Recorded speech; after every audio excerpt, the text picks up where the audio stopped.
दोस्तों, गिद्ध ने बताया कि 4 ऐसे लोग होते हैं जो हमेशा दूसरों की स्त्री और संपत्ति को देखकर अपनी नीयत बिगाड़ लेते हैं।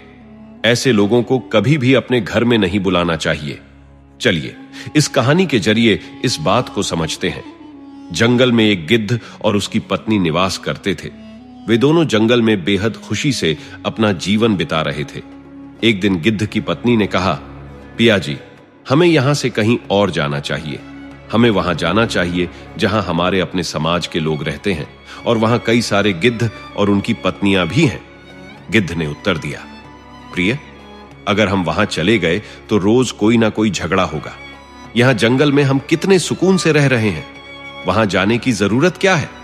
लेकिन गिद्ध की पत्नी अड़ गई और जिद करने लगी। अंततः गिद्ध ने उसकी बात मान ली और वे दोनों उड़कर एक नगर की ओर चले गए। उस नगर का राजा विक्रमादित्य था, जो पशु पक्षियों की भाषा समझने में माहिर था। उसने कराव शास्त्र की गहन शिक्षा प्राप्त की थी, जो पशु पक्षियों की भाषा को समझने की कला है। इस कारण राजा को सभी जीव जंतुओं की बातें भली भांति समझ में आती थीं। गिद्ध और उसकी पत्नी उसी नगर में रहने लगे। एक दिन गिद्ध राजा के बगीचे में जा पहुंचा। राजा भी उसी समय बगीचे में मौजूद था। गिद्ध और उसकी पत्नी एक पेड़ की शाख पर बैठ गए। गिद्ध की पत्नी ने कहा, पिया जी, क्या इस नगर में आना हमारे लिए सही था? क्या हम यहां शांति से रह पाएंगे? उनकी बातें राजा ने सुन ली, क्योंकि वह पशु पक्षियों की भाषा जानता था। राजा ने गिद्ध से पूछा, हे गिद्ध, तुम किस विषय पर बात कर रहे थे? क्या तुम मुझे यह बता सकते हो? गिद्ध ने उत्तर दिया, हे राजन, मेरी पत्नी मुझसे पूछ रही थी कि कौन से लोग ऐसे होते हैं जिनसे हमें दूर रहना चाहिए और उनकी निंदा नहीं करनी चाहिए। इसी विषय पर चर्चा चल रही थी। राजा ने कहा, कृपया मुझे भी बताइए, क्या सच में हमें दूसरों की सफलता और संपत्ति को देखकर अपनी नीयत खराब नहीं करनी चाहिए? गिद्ध बोला, हे राजन, यह सब मैं आपको एक कथा के माध्यम से समझाऊंगा। इस कहानी को ध्यानपूर्वक सुनिए, इससे आपको सब कुछ स्पष्ट हो जाएगा। राजा ने कहा, हे गिद्ध, कृपया अपनी कहानी शुरू कीजिए, मैं पूरे ध्यान से सुन रहा हूं। गिद्ध ने अपनी पत्नी से भी कहा, प्रिय, आप भी इस कहानी को ध्यान से सुनिए। गिद्ध की पत्नी ने कहा, हे स्वामी, मैं आपकी बातें बड़े ध्यान से और उत्सुकता से सुनूंगी। कृपया कथा आरंभ कीजिए। गिद्ध ने अपनी कहानी आरंभ की और कहा, बहुत समय पहले की बात है। एक नगर में एक किसान रहता था जिसका नाम सुरेश था। सुरेश के 4 पुत्र थे। चारों धीरे धीरे बड़े हो रहे थे। एक दिन सुरेश के मन में एक विचार आया। उसने सोचा, मेरे तीनों बड़े बेटे तो बहुत समझदार हैं, वे अपने जीवन का निर्वाह किसी भी प्रकार से कर लेंगे, लेकिन मेरा छोटा पुत्र जो थोड़ी कम बुद्धि का है, उसकी जीविका को लेकर मुझे गहरी चिंता है। अब आगे की कहानी के लिए गिद्ध राजा को जीवन में अच्छाई और बुराई के बीच संतुलन की सीख देने की कोशिश करता है। काफी गहराई से सोचने के बाद सुरेश इस निष्कर्ष पर पहुंचा कि क्यों ना वह अपने छोटे बेटे को पहलवानी की शिक्षा दिलवाए। वैसे भी उसके पुत्र का शरीर एक कुशल पहलवान की तरह सशक्त और मजबूत था। अब तो सुरेश ने अपने छोटे बेटे को पहलवानी सिखाने का निश्चय कर लिया। उसे बढ़िया से बढ़िया पहलवानों की तरह पोषण युक्त आहार मिलने लगा। किसान का छोटा बेटा जल्द ही ताकतवर बनता गया। वह प्रतिदिन अभ्यास करता, दौड़ लगाता और कुश्ती के नायाब दांव पेच सीखता। इसी तरह समय बीतता गया और सुरेश ने अपने 3 बड़े पुत्रों के विवाह भी संपन्न कर दिए। जब घर के बड़े बेटों का विवाह हो गया तो उनकी पत्नियां छोटे देवर को लेकर मन ही मन जलने लगीं। वे सोचती कि यह छोटा देवर कुछ काम नहीं करता, बस दिन भर पहलवानी में ही मशगूल रहता है और स्वादिष्ट भोजन करता रहता है, जबकि वे और उनके पति पूरे दिन मेहनत में लगे रहते थे। इसी जलन ने तीनों बहुओं के मन में अलगाव का बीज बो दिया।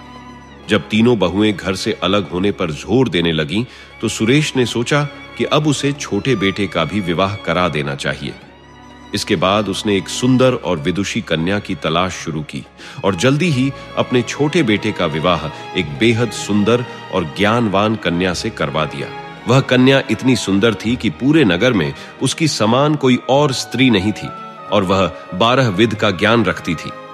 विवाह के बाद सुरेश ने चारों बेटों को अलग अलग कर दिया ताकि घर में कलह का कोई स्थान न हो। अब चारों बेटों के अलग होने के बाद सुरेश के 3 बड़े बेटे अपनी बुद्धिमत्ता के कारण अच्छी कमाई करने लगे। वे खेती में माहिर थे और साथ ही छोटे मोटे व्यापार भी कर लेते थे, जिससे उनकी जिंदगी सुखमय बीतने लगी। परंतु जो पहलवान पुत्र था, उसकी दिनचर्या वैसी ही रही, स्वादिष्ट भोजन और निरंतर अभ्यास। बहुत जल्द ही उसकी आर्थिक स्थिति डगमगाने लगी। उसकी पत्नी, जो स्वयं बहुत चतुर और बुद्धिमान थी, उससे अक्सर झगड़ने लगी। वह कहती, तुम कोई काम नहीं करते, दिन भर यूं ही पड़े रहते हो और अच्छे भोजन की चाह रखते हो। ऐसे में हमारा गुजारा कैसे होगा? ना। पति पत्नी के बीच का तनाव बढ़ता ही जा रहा था। एक दिन उसकी समझदार पत्नी ने कहा, तुम ऐसा करो, इस नगर के राजा के पास जाकर नौकरी के लिए प्रार्थना करो। पहलवान ने कहा, तुम क्या कह रही हो? मुझे तो कोई काम आता ही नहीं है। मैं सिर्फ कुश्ती लड़ सकता हूं और खाना खा सकता हूं। मुझे नहीं लगता कि राजा मुझे नौकरी देंगे, और अगर मिल भी गई तो वहां मैं क्या करूंगा? पत्नी मुस्कुराते हुए बोली, तुम चिंता मत करो कि तुम्हें क्या नहीं आता। तुम वही करो जो मैं कह रही हूं। बस महाराज के पास जाओ और कहो कि तुम उनके यहां काम करना चाहते हो। अब पहलवान को यह प्रस्ताव मानना ही पड़ा, क्योंकि उसकी पत्नी की समझ और धैर्य पर उसे पूरा भरोसा था। राजा जब तुम्हें नौकरी देने पर राजी हो जाए, तब तुम उससे कहना कि तुम लखटकियां के पद पर काम करना चाहते हो। यह सुनकर पहलवान हैरान होकर बोला, यह लखटकियां क्या होता है? उसकी बुद्धिमान पत्नी ने मुस्कुराते हुए समझाया, राजा के यहां एक ऐसा नौकर होता है जिसे हर रोज 1 लाख टका वेतन मिलता है। उसका कार्य यह होता है कि वह वे सारे काम करे जो न राजा कर पाए, न उसकी सेना और न ही उसके किसी मंत्री के बस की बात हो। पहलवान ने चिंता भरे स्वर में कहा, लेकिन मुझे तो कोई काम भी नहीं आता, फिर मैं यह कैसे करूंगा? उसकी पत्नी ने उसे तसल्ली देते हुए कहा, तुम बस मेरी बात मानो और राजा से कहो कि तुम्हें लखटकियां की नौकरी चाहिए, बाकी मैं संभाल लूंगी।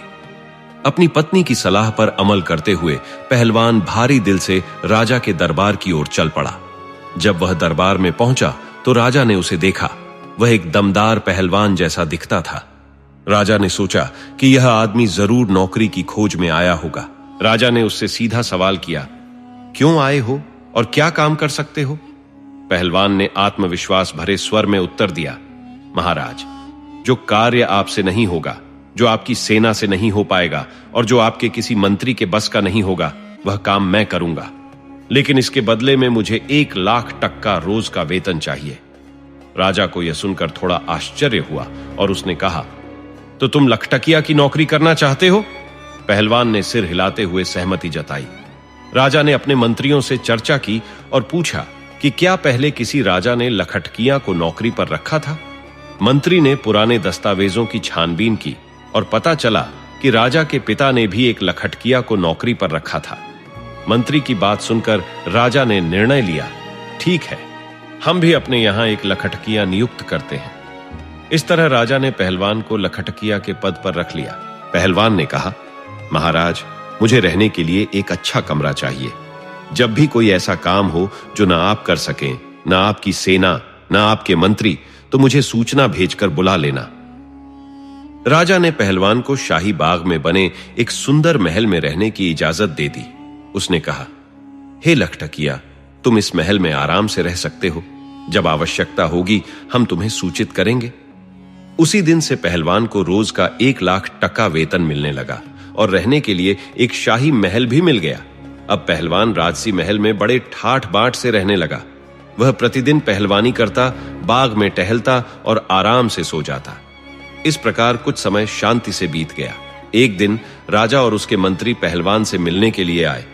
राजा और मंत्री ने पहलवान से कहा, अब हम तुम्हारे घर चलना चाहते हैं। हमें देखना है कि तुम कैसे रहते हो। पहलवान चाहकर भी राजा के इस आदेश को टाल नहीं सका और वह दोनों को अपने गांव की ओर ले चल पड़ा।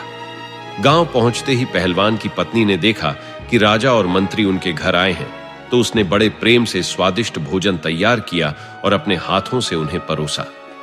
पहलवान की पत्नी की सुंदरता ऐसी थी कि राजा की नजरें उस पर टिक गईं। उसकी सुंदरता ने राजा को हैरान कर दिया, क्योंकि वह इतनी मोहक थी कि राजा की रानी भी उसके सामने फीकी पड़ जाती थी। भोजन के बाद राजा और मंत्री महल लौट आए, लेकिन राजा के मन में पहलवान की पत्नी की छवि बस गई थी। महल में लौटते ही राजा ने मंत्री से कहा, मंत्री जी, आपने देखा उस पहलवान की पत्नी कितनी सुंदर है। मेरी रानी भी उसके सामने कुछ नहीं है। मंत्री ने सहमति में सिर हिलाया और कहा, हां महाराज, वह वास्तव में बहुत सुंदर है, पर यह तो भाग्य की बात है। किसी को सोने का भाग्य मिलता है तो किसी को मिट्टी भी नहीं। राजा बेचैन हो उठा और बोला, मंत्री जी, मुझे यह बताओ कि पहलवान की पत्नी को अपनी रानी कैसे बना सकते हैं? हमें कुछ उपाय सोचना होगा। कहते हैं कि राजाओं की इच्छाएं कभी साधारण नहीं होती और वे अक्सर उल्टी चाल चलते हैं। राजा और मंत्री ने उसी दिन से एक गुप्त योजना बनानी शुरू कर दी कि किस प्रकार पहलवान की पत्नी को महल में लाया जाए। कुछ समय बीतता गया और एक दिन राजमाता बीमार पड़ गई। राजा ने तमाम नामी गिरामी वैद्यों को बुलाया, पर किसी का भी इलाज कारगर नहीं हो सका। उनकी बीमारी बढ़ती ही जा रही थी। एक दिन एक अज्ञात वैद्य महल में आया। मंत्री को एक योजना सूझी और उसने उस वैद्य से कहा, वैद्य जी, अगर आप राजमाता का इलाज कर सकें तो आपको 100 स्वर्ण मुद्राएं दी जाएंगी, परंतु आपको वह वस्तु मंगवानी होगी जो कहीं भी उपलब्ध ना हो। लालच में आकर वैद्य ने हामी भर दी। मंत्री ने वैद्य को महल में बुलाया और राजा से कहा, महाराज, ये वैद्य जी बहुत मान्य हैं। इन्हें मैंने विशेष रूप से काशीपुरी से बुलवाया है। नए वैद्य ने राजमाता की नब्ज देखी और गंभीर स्वर में राजा से कहा, महाराज, इनका इलाज अब साधारण उपायों से संभव नहीं है। राजा हड़बड़ाकर बोला, क्यों वैद्य जी, ऐसा क्या हुआ? वैद्य ने लंबी सांस लेते हुए कहा, हे राजन, केवल एक ही वस्तु है जो राजमाता को ठीक कर सकती है। राजा ने उत्सुकता से पूछा, बताओ, वह कौन सी वस्तु है? वैद्य ने गंभीरता से कहा, वह एक अत्यंत दुर्लभ औषधि है जिसे पाना आसान नहीं है। राजा ने आत्मविश्वास में कहा, तुम केवल नाम बताओ, मैं किसी भी तरह उसे ढूंढ कर लाऊंगा। तब वैद्य ने खुलासा किया, महाराज, यदि आप 4 हूर बीला मंगवा सकें तो आपकी माता अवश्य ठीक हो जाएंगी।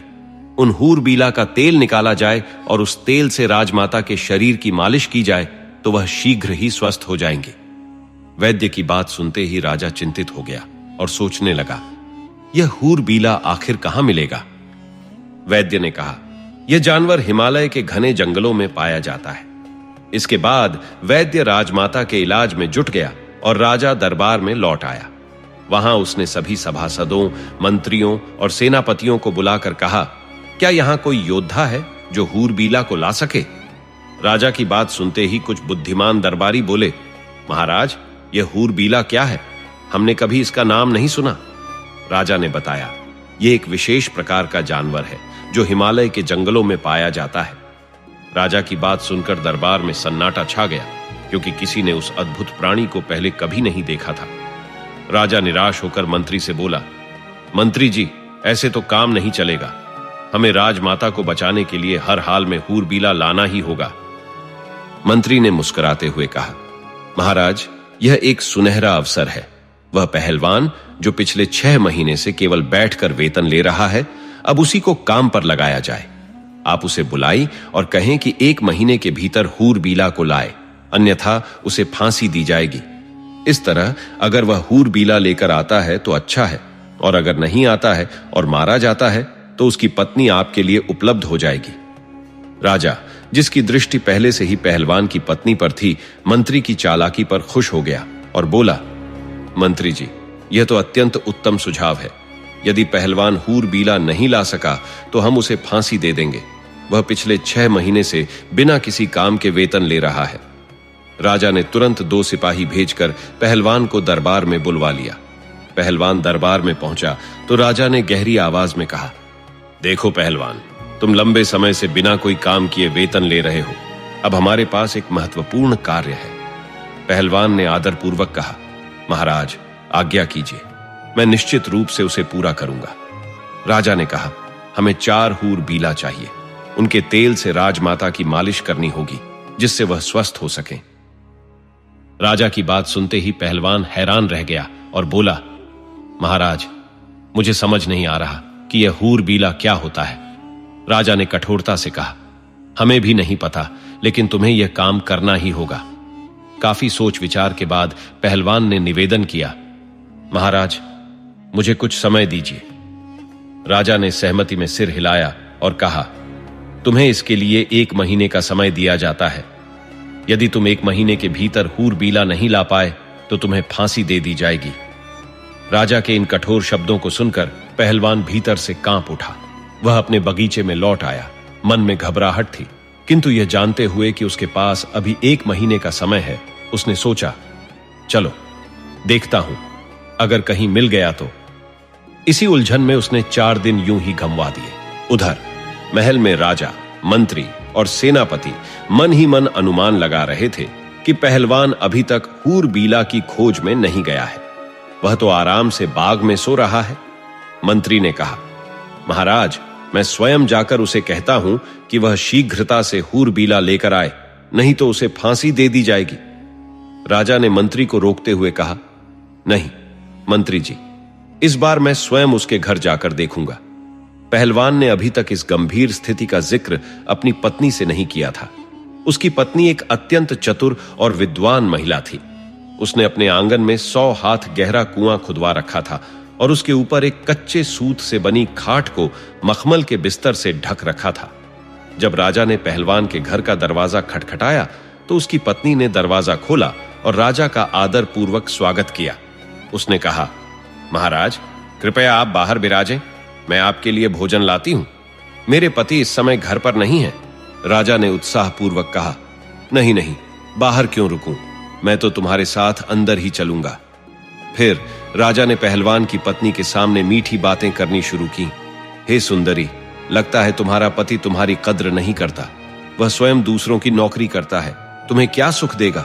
अगर तुम हमारे महल की रानी होती तो जीवन कितना आनंदमय होता। पहलवान की पत्नी राजा की चालाकी को तुरंत भांप गई और मन ही मन तय किया कि राजा को एक सबक सिखाना चाहिए। उसने मुस्कुराते हुए कहा, महाराज, आप बिल्कुल ठीक कह रहे हैं। मेरा पति किसी भी तरह से मेरे योग्य नहीं है। अब मैं उसे छोड़कर आज से आपके साथ रहूंगी। राजा उसकी बातों में फंस गया और उसके साथ अंदर चल दिया। अंदर पहलवान की पत्नी ने राजा को उस चारपाई पर बैठने को कहा जो उसने कच्चे सूत के धागे से बनाई थी और जिसे मखमल की चादर से सजाया था। महाराज, आप यहां बैठें, मैं आपके लिए भोजन लाती हूं, उसने कहा। जैसे ही राजा उस खाट पर बैठा, कच्चे धागे का पलंग टूट गया और राजा सीधा उस गहरे कुएं में गिर पड़ा। नीचे गिरते ही राजा को अपनी भूल का एहसास हुआ, लेकिन अब बहुत देर हो चुकी थी। उधर पहलवान अपने बगीचे में आराम से दिन बिताता रहा। अनजान था कि उसकी चतुर पत्नी ने राजा को कैसी चाल में फंसा दिया है। सुबह होते ही पहलवान की पत्नी ने अपने जेठ के बेटों को बुलाया और कहा, मैं तुम्हें 2 स्वर्ण मुद्राएं दूंगी यदि तुम इस आदमी को कुएं से बाहर निकालो। उन लड़कों ने राजा को कुएं से बाहर खींचा और आदेश दिया गया कि उसे बांधकर 50 कोड़े लगाए जाएं। पहलवान की पत्नी के निर्देशों का पालन करते हुए राजा की पीठ पर 50 कोड़े बरसाए गए। फिर उसे वापस उसी कुएं में फेंक दिया गया। उसने कहा, 1 मटके में पानी और 2 रोटियां रस्सी की मदद से कुएं में नीचे डाल दो। रोजाना इसी तरह का व्यवहार राजा के साथ किया जाता था। अब राजा सोच में पड़ गया था, मैं किस मुसीबत में फंस गया हूं। जेठ के बेटे हर दिन उसे कुएं से बाहर निकालते, 50 कोड़े लगाते और फिर उसे कुएं में फेंक देते। यह प्रताड़ना 3-4 दिनों तक चलती रही। जब राजा दरबार में या अपने घर नहीं लौटा तो मंत्री चिंतित हो उठा। उसने मन में विचार किया, महाराज पहलवान की पत्नी के पास गए थे, इतने दिन बीत गए, आखिर क्या हो रहा है, मुझे जाकर देखना चाहिए। यही सोचकर मंत्री भी रात के अंधेरे में पहलवान की पत्नी के घर पहुंच गया। दरवाजा खटखटाते ही पहलवान की पत्नी बाहर आई और मंत्री को पहचानते हुए बोली, आप राजा के मंत्री हैं, इस समय यहां क्यों आए हैं? मंत्री की दृष्टि भी अवसरवादी हो गई थी। उसने कहा, देखो, पहलवान तो अब शायद जीवित न लौटे, वह हिमालय के घने जंगलों में गया है। तुम यहां अकेली क्यों रहोगी? मेरे साथ महल में चलो। मंत्री की बात सुनकर पहलवान की पत्नी तुरंत उसकी मंशा को समझ गई। उसने चतुराई से उसे अंदर बुलाया और उसी कच्चे सूत की खाट पर बिठा दिया। जैसे ही मंत्री उस खाट पर बैठा, वह धागे की कमजोरी सह न सका और धड़ाम से कुएं में जा गिरा। मंत्री ने नीचे गिरे राजा को देखा और हैरान होकर पूछा, महाराज, आप यहां कैसे पहुंचे? राजा बोला, मैं भी इसी मकसद से आया था, परंतु फंस गया। अब तुम भी आ गए हो तो कोई बात नहीं, साथ ही रहेंगे। सुबह होते ही पहलवान की पत्नी ने अपने जेठ के बेटों को बुलवाया। उनका अब रोज का नियम बन गया था। उन्होंने रस्सी कुएं में फेंकी और कहा, नंबर 1 ऊपर आओ। राजा ने कहा, मेरा नंबर पहले है, और रस्सी पकड़कर ऊपर चढ़ गया। उसे खंभे से बांध दिया गया। फिर उन्होंने दोबारा रस्सी फेंकी और कहा, नंबर 2, जिससे मंत्री भी ऊपर आ गया, उसे भी बांध दिया गया और दोनों को 50-50 कोड़े लगाए गए। इसके बाद फिर से उन्हें कुएं में धकेल दिया गया। रोटी और पानी के एक मटके की रस्सी से कुएं में भेज दी गई। अब राजा और मंत्री के साथ प्रतिदिन यही दुर्दशा होती थी। उनकी पीठ की चमड़ी कोड़ों की मार से छिलने लगी थी। प्रतिदिन उन्हें सहन करने पड़ने वाले 50-50 कोड़े उनकी सहन शक्ति को चूर चूर कर रहे थे। इसी तरह से 10 दिन और बीत गए। इधर राजा के सेनापति ने सोचा, राजा को ढूंढने के लिए मंत्री गए थे, लेकिन वे भी अभी तक नहीं लौटे। मुझे भी देखना चाहिए कि आखिर उनके साथ क्या हुआ। क्या वे भी कहीं पहलवान की पत्नी के पास तो नहीं ठहर गए? यह सोचकर सेनापति भी चल दिया। शाम ढलते ढलते सेनापति पहलवान के घर पहुंचा। उसने दरवाजा खटखटाया। दरवाजे पर आई पहलवान की पत्नी ने देखा कि सेनापति खड़ा है। उसने पूछा, आप कौन हैं?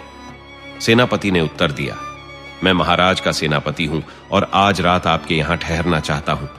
पहलवान की पत्नी अत्यंत सुंदर थी और जिसने भी उसे देखा वह उस पर मोहित हो जाता था। सेनापति भी उसकी मोहिनी में बंध गया, लेकिन पहलवान की पत्नी उसकी मंशा को भांप चुकी थी। उसने मुस्कुराते हुए कहा, हां, आइए, आपका स्वागत है। सेनापति उसकी बातों के जाल में फंस गया और मन ही मन सोचने लगा, अब यह मेरी पत्नी बनकर ही रहेगी। परंतु पहलवान की पत्नी बहुत चतुर थी। उसने सेनापति को उसी खाट पर बैठने को कहा जिस पर राजा और मंत्री पहले ही अपनी किस्मत आजमा चुके थे। जैसे ही सेनापति उस कच्चे सूत की खाट पर बैठा, वह धड़ाम से नीचे कुएं में जा गिरा। कुएं में पहले से मौजूद राजा और मंत्री ने सेनापति को देखा तो हंसते हुए बोले, सेनापति, तुम भी?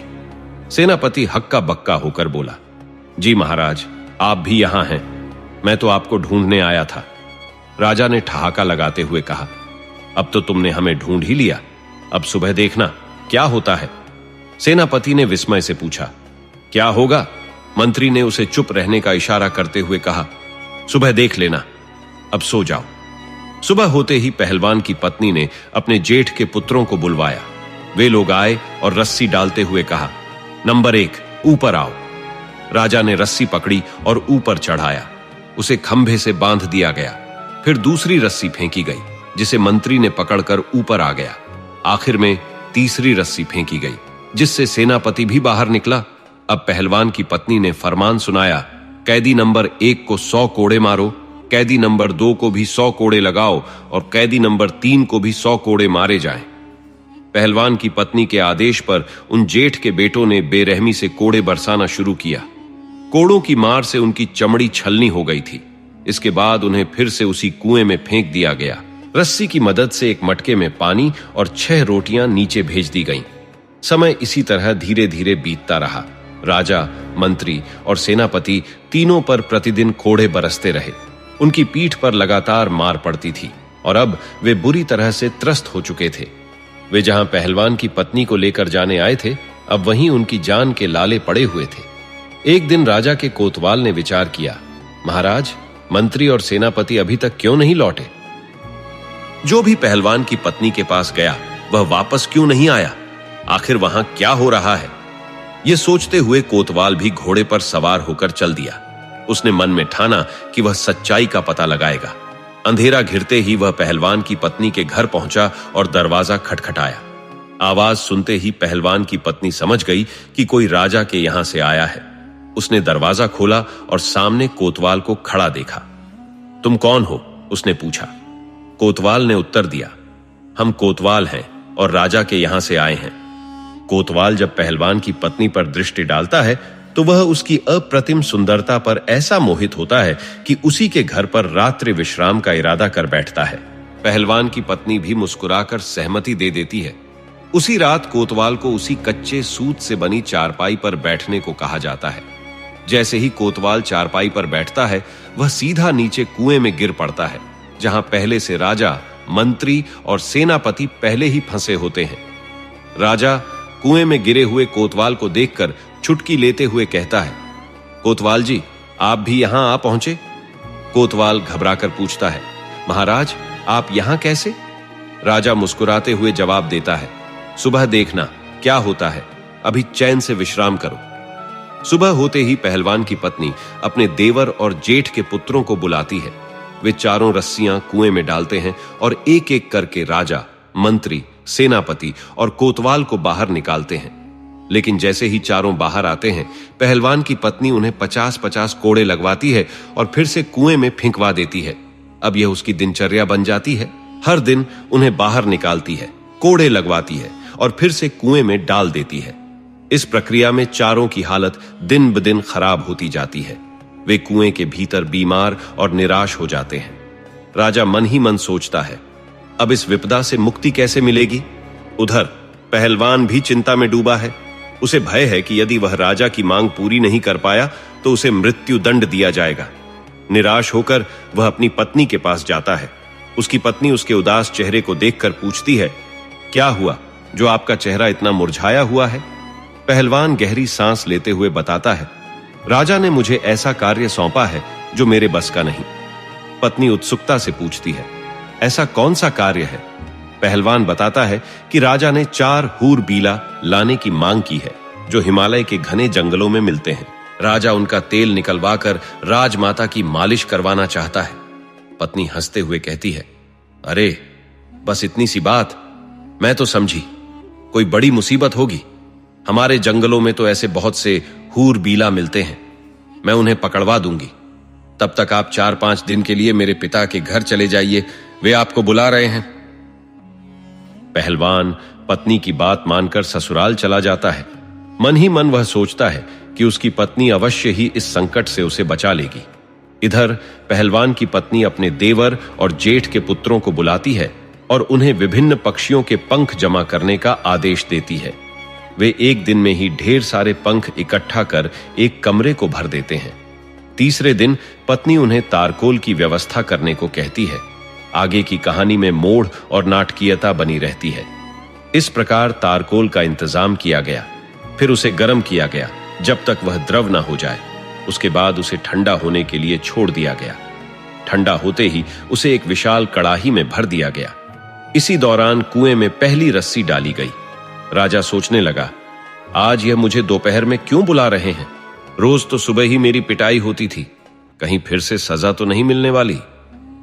डरते हुए राजा चुपचाप ऊपर चढ़ता है। ऊपर पहुंचते ही वह देखता है कि पहलवान की पत्नी हाथ में डंडा लिए बैठी है। उसने कठोर स्वर में कहा, यह कढ़ाई रखी है, इसमें स्नान करो। अगर आनाकानी की तो इस डंडे का स्वाद चखना पड़ेगा। भयभीत राजा उस तारकोल से भरी कढ़ाई में घुस गया। जब वह बाहर निकला तो उसका पूरा शरीर तारकोल से लिपट गया। पहलवान की पत्नी ने उसे आदेश दिया, इस कमरे में जाओ और आराम से लेट जाओ। राजा को उस कमरे में भेजा गया जहां पक्षियों के पंख बिखरे हुए थे। जैसे ही वह लेटा, पंख उसके शरीर पर चिपक गए। फिर उसे लोहे के खूंटे से बांध दिया गया। इसके बाद दूसरी रस्सी कुएं में डाली गई और मंत्री को बुलाया गया। मंत्री ने सोचा, लगता है अब हमें आजाद किया जा रहा है। राजा साहब अभी तक नीचे नहीं आए, शायद उन्हें छोड़ दिया गया है। वह तेजी से ऊपर चढ़ा, पर जैसे ही ऊपर पहुंचा उसने देखा कि पहलवान की पत्नी डंडा लिए खड़ी है। उसने मंत्री से कहा, चलो इस कढ़ाई में स्नान करो। मंत्री ने डरते हुए मिन्नतें की, लेकिन पहलवान की पत्नी ने उसे कढ़ाई में धक्का दे दिया। तारकोल से उसका पूरा शरीर ढक गया। फिर उसे भी उसी पंखों वाले कमरे में भेजा गया। वहां लेटने पर उसके शरीर पर भी पंख चिपक गए। इसके बाद उसे भी लोहे के खूंटे से बांध दिया गया। इसी तरह चारों को बाहर निकाला गया। सभी को तारकोल से स्नान कराया गया और पंखों वाले कमरे में भेजकर बांध दिया गया। 4 दिन बीत गए। उधर पहलवान अपने ससुराल से लौटकर आता है और अपनी पत्नी से पूछता है, अब बताओ वह हूर बीला कहां है? मुझे महाराज से डर लग रहा है। 1 महीना पूरा होने को है। अगर काम पूरा नहीं हुआ तो राजा पूरे परिवार को फांसी पर लटका देगा। उसकी पत्नी मुस्कुराते हुए कहती है, आप इतना परेशान क्यों हो रहे हैं? मैंने पहले ही सब इंतजाम कर दिया है। 4 हूर बीला अंदर बंधे हुए हैं। पहलवान अंदर झांक कर देखता है। वहां 4 विचित्र प्राणी बंधे हुए हैं जो देखने में इंसान जैसे लगते हैं। उनके शरीर काले और जगह जगह रंग बिरंगे पंख चिपके हुए थे। पहलवान खुशी से उछल पड़ता है। उसकी पत्नी कहती है, इन्हें लेकर जाओ, साथ में एक डंडा भी ले जाओ। अगर रास्ते में कोई भी बदमाशी करे तो डंडे से ठिकाने लगा देना। ये दिखने में अजीब हैं, लेकिन स्वभाव से सीधे हैं। पहलवान संतोषपूर्ण भाव में चारों को अपने साथ लेकर चल पड़ा। उसने एक विशाल डंडा अपने हाथ में ले रखा था और उन चारों के पीछे पीछे कदम ताल करता जा रहा था। उधर मंत्री और राजा मन ही मन विचार कर रहे थे कि अगर हमने भागने की कोशिश की तो यह बलवान व्यक्ति हमें पटक पटक कर खत्म कर देगा, इसलिए चुपचाप उसके साथ चलने में ही समझदारी है। पहलवान उन्हें पैदल चलते हुए अपने बगीचे में ले आया। शाम का समय था। उसने सोचा, सुबह इन्हें महाराज के सामने पेश करूंगा। यह सोचकर उसने चारों को एक कमरे में बंद कर दिया और खुद चैन की नींद सोने चला गया। कमरे में बंद राजा, मंत्री, कोतवाल और सेनापति इस चिंता में डूबे हुए थे कि अगर सुबह पहलवान ने उन्हें दरबार में पेश कर दिया तो रानी उनका तेल निकलवा देगी। रानी को तो पहले ही राजमाता को ठीक कराने की जल्दी थी और राजपुरोहित अगले ही दिन उनके खिलाफ सजा सुनाने वाले थे। सबको यह लगने लगा कि अब मौत तय है। राजा ने चिंतन करते हुए कहा, अगर दरबार में पेश होने से पहले कोई उपाय नहीं किया तो पूरे नगर में हमारी हंसी उड़ जाएगी। फिर उसने कहा, इस कमरे से एक गुप्त सुरंग सीधे रानी के महल तक जाती है। हमें इस पत्थर को उठाकर सुरंग का उपयोग करना होगा। चारों ने मिलकर पत्थर हटाया और राजा को सुरंग में उतार दिया। राजा सुरंग के माध्यम से अपने महल तक पहुंच गया। महल में पहुंचकर उसने आवाज लगाई। रानी जब उसे देखने बाहर आई तो राजा के विचित्र रूप को देखकर दंग रह गई। उनके शरीर पर जगह जगह पंख चिपके हुए थे। ऐसा रूप उसने न पहले देखा था और न सुना। रानी चीख पड़ी और उसकी आवाज सुनकर महल के नौकर चाकर, दासियां और सैनिक सब इकट्ठा हो गए। किसी ने राजा को पहचानने की कोशिश नहीं की। सभी ने उसे अजीबोगरीब जानवर समझकर पीटना शुरू कर दिया। राजा चीखते रहे, मुझे मत मारो, मैं राजा हूं। लेकिन कोई उनकी बात सुनने को तैयार नहीं था। जब अंत में रानी ने उनकी आवाज पहचानी तो उसने सबको रोकते हुए पूछा, अगर आप राजा हैं तो यह क्या हाल बना रखा है? आपने अपने साथ ऐसा क्या किया? राजा ने हांफते हुए कहा, पहले शांत हो जाओ और मुझे एक कमरे में ले चलो। मिट्टी का तेल मंगवाओ और जल्दी से मुझे उस तेल में स्नान कराओ। रानी ने तुरंत मिट्टी का तेल मंगवाया और राजा को उसमें स्नान कराया। स्नान के बाद राजा का शरीर कोलतार से मुक्त हो गया। हालांकि उनके शरीर पर कोड़े के गहरे निशान साफ नजर आ रहे थे। राजा का रंग लाल पड़ चुका था। उस रात राजा ने महल में आराम से नींद ली। सुबह उन्होंने अपने राजसी वस्त्र धारण किए और दरबार में जाकर बैठ गए। दूसरी ओर पहलवान सुबह उठा और कमरे का दरवाजा खोला। उसने देखा उसमें से एक व्यक्ति गायब था। अब केवल 3 हूर बीला बचे थे। यह देखकर पहलवान क्रोध से पागल हो गया। उसने डंडा उठाया और उन तीनों को मारते हुए गरज कर पूछा, सच सच बताओ, चौथा कहां गया? तीनों बोले, देखो भाई, हमें मत पीटो, हम सब कुछ सच सच बता देंगे। पहलवान ने गरजते हुए कहा, नहीं, जल्दी बताओ। राजा ने पूछा कि चौथा कहां है तो वह मुझे फांसी पर चढ़ा देगा। इस पर मंत्री ने चालाकी से कहा, देखो, जब राजा तुमसे पूछे कि चौथा कहां है तो तुम कह देना कि हम सब जानते हैं और तुम्हारी पोल खोल देंगे। राजा यह सुनकर डर जाएगा और तुमसे कुछ नहीं कहेगा। पहलवान यह सुनकर संतुष्ट हो गया और तीनों को लेकर राज दरबार पहुंचा।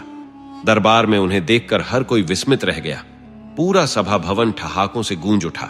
लोग सोचने लगे कि ये कैसी विचित्र मूर्तें हैं। पहलवान ने तीनों को राजा के हवाले करते हुए कहा, महाराज, ये रहे हूर बला। राजा गुस्से से चीखा, अरे पहलवान, मैंने तुझसे 4 मांगे थे, ये तो सिर्फ 3 हैं। चौथा कहां है? मैं अभी तुझे फांसी पर चढ़वा दूंगा।